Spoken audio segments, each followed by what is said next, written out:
বন্ধুরা, যারা একটা সময়ে অতিরিক্ত স্বপ্নদোষের প্রভাবে যাদের বিশেষ অঙ্গ নিস্তেজ হয়ে গেছে, ইভেন চলমান পরিস্থিতিতেও যাদের অতিরিক্ত পরিমাণে স্বপ্নদোষ হচ্ছে। স্বপ্নদোষ প্রথমে জেনে নিন, স্বপ্নদোষ একটি স্বাভাবিক প্রক্রিয়া, কিন্তু যারা অতিরিক্ত স্বপ্নদোষে ভোগেন, অর্থাৎ সপ্তাহে 3 থেকে 4 বার হচ্ছে, এটি মাত্রা অতিরিক্ত ধরা যায়, তাদের জন্য তো অবশ্যই হোমিওপ্যাথিক সমাধান প্রয়োজন, তাই নয়?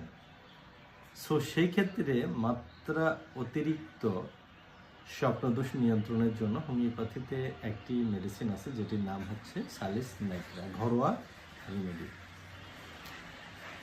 এই রিমেডিটি যারা স্বপ্নদোষ, হস্ত, মৈথুন, হাত দ্বারাও যাদের ক্ষতি হয় তাদের জন্য কার্যকরী। ইভেন যে সমস্ত